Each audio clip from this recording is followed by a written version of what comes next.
নবীদের বৈশিষ্ট্য হচ্ছে নবীরা যেখানে মারা যায় ওখানেই কবর দিতে হয়। জানেন এটা? বিষ্ণু ইসলাম মারা গিয়েছিলেন আম্মাজান আয়েশা রাদিয়াল্লাহু তাআলার ঘরে, ফলে ওখানে বিষ্ণু ইসলামের কবর রয়েছে, ওখানেই কবর। এবং ওই কবর দেওয়ার পরেই ওই কবর দেওয়া ঘরের ভিতরে আম্মাজান আয়েশা রাদিয়াল্লাহু তাআলা যতদিন বেঁচে ছিলেন ওখানেই ছিলেন, কবরের পাশে। এরপরে বাবা মারা গেলেন আবু বকর, বিষ্ণু ইসলামের পাশে কবর দেয়া হলো, বাবা আর স্বামীর পাশেই থাকলেন। এরপর ওমরে ফারুক মারা গেলেন, ওনারও কবর দেয়া হয়। কিন্তু এখন তো আর বাবা আর স্বামীর সাথে পর্দা নেই, ওমরে ফারুকের সাথে তো পর্দা আছে। তো তখন তিনি ঘরটা হয়ে গেছে ছোট, 3টা কবরে অনেক জায়গা স্পেস নিয়ে গেছে। এখন অল্প একটু জায়গা পর্দা টাঙিয়ে দিলেন ওমরে ফারুকের সাথে পর্দা হিসেবে, ছোট্ট একটা জায়গায় যতদিন বেঁচে ছিলেন ওখানটাতেই ছিলেন। ওমরে ফারুক যখন আমিরুল মুমিনিন খলিফা, তখন ছেলে আব্দুল্লাহকে পাঠিয়েছিলেন যে যাও একটা অনুমতি আগে থেকে নিয়ে রাখো আম্মাজান আয়েশার কাছ থেকে, যেহেতু ঘরটা ওনাকে বলে রাখো যে আমি মারা গেলে যেন আমার 2 বন্ধু মুহাম্মদ সাল্লাল্লাহু আলাইহি ওয়াসাল্লাম এবং আবু বকরের পাশে যেন কবর দেয়া হয়। আব্দুল্লাহ এসে বলল, আব্বা জান তো এই পয়গাম পাঠিয়েছেন। আয়েশা রাদিয়াল্লাহু তাআলা আনহা বললেন, আমার খুব ইচ্ছা ছিল আমি আমার স্বামী এবং বাবার পাশে শোবো, কিন্তু আমিরুল মুমিনিন যখন চেয়েছেন এটাকে আমি ফিরিয়ে দিতে পারি না। ঠিক আছে যাও, তোমার আব্বাকে বলো তোমার আব্বাই শোবেন ওই জায়গায়। আচ্ছা, তো ওমরে ফারুক আপনারা জানেন অ্যাসাসিনেশনে ইন্তেকাল করেছেন, আত্মাইর আঘাতে, ছুরিকাঘাত করা হচ্ছে কয়েকবার, স্টেবিং। এত জখম হয়েছে দুধ দিলে ওই জায়গা দিয়ে দুধ বের হয়ে যায় না, বীজ পানি দিলে বের হয়ে যায়। তো সবাই বলল আমিরুল মুমিনিন আপনি এবার ওসিয়ত করেন, কে হবে আপনার পরে লিডারশিপ, কে নিবে? মুসলিম উম্মাত অনেক বড় হয়ে গেছে। তখন তিনি ওসিয়ত করলেন এবং ছেলেকে আব্দুল্লাহকে আবার বললেন যে আব্দুল্লাহ আবার যাও, যে আম্মা জানের থেকে অনুমতি নাও। বলতেছে অনুমতি না নিলাম আর অনেক আগে, উনি তো বলছে আপনি মারা গেলে ওখানেই শোবেন। বলতেছে না, তখন আমি আমিরুল মুমিনিন ছিলাম, এখন তো কিছুক্ষণ পরেই মারা যাবে, এমনও হতে পারে আমার ভয়ে বা লজ্জায় তখন অনুমতি দিছে, এখন আর দিবেন, আবার যাও। আবার গেল, আয়েশা রাদিয়াল্লাহু তাআলা আনহা বললেন না, এখন আমি আগের কথার উপরে আছে, তোমার আব্বাই সেখানে শোক। সুবহানাল্লাহ। ওমরে ফারুক ওখানে শুলেন, তখন তিনি পর্দা আরম্ভ করলেন আম্মাজান আয়েশা। তাহলে রাসূল সাল্লাল্লাহু আলাইহি ওয়াসাল্লামের কবরটা হচ্ছে আম্মাজান আয়েশা রাদিয়াল্লাহু তাআলা আনহার ঘরের ভেতরেই। আপনারা মসজিদে নববী যারা ভিজিট করেছেন তারা জানেন যে আপনারা যখন কিবলামুখী হয়ে নামাজ পড়েন, বাম দিকে বিষ্ণু ইসলামের কবর, সেখানে রাসূল সাল্লাল্লাহু আলাইহি ওয়াসাল্লামের পাশে আবু বকর এবং ওমরে ফারুক রাদিয়াল্লাহু তাআলা আনহুমা শুয়ে আছেন।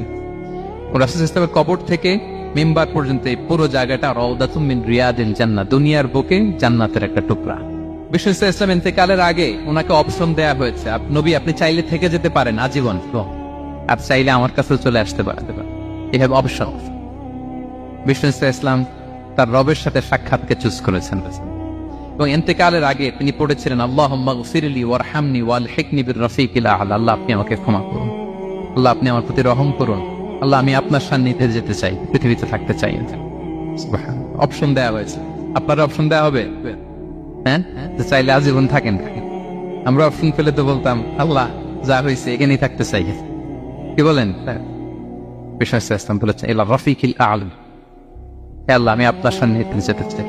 বিষ্ণু ইসলাম ইন্তেকাল করলেন এবং উম্মার জন্য এটা সবচাইতে বড় ফিতনা এবং পরীক্ষা ছিল, এর চেয়ে বড় কষ্টদায়ক বিষয় ছিল না উম্মার জন্য বিষ্ণু ইসলামের ইন্তেকাল। তিনি যখন ইন্তেকাল করলেন সাহাবারা পাগলের মতো হয়ে গেল। ওমরে ফারুক উনি বিশ্বাসই করে না, মানে আমার নবী মরতে পারে এটা উনি ভাবতেই পারেন। উনি নাঙ্গা তলোয়ার বের করে বলতে আরম্ভ করলেন, যে বলবে মুহাম্মদ মারা গিয়েছে আমি তার গর্দান উড়িয়ে ফেলব। পরিস্থিতি অত্যন্ত ভয়ঙ্কর। আবু বকর রাদিয়াল্লাহু তাআলা আনহু তিনি আয়াত তেলাওয়াত করলেন, ওমা মুহাম্মাদুন ইল্লা রাসূল ক্বাদ খালাত মিন ক্বাবলিহির রুসুল, মুহাম্মদ রাসূল ছাড়া কিছু নন, তার আগে অনেক রাসূল চলে গেছে, তিনি যদি মারা যায় বা শহীদ হয় তোমরা কি আবার আগের কুফরিতে ফিরে যাবে?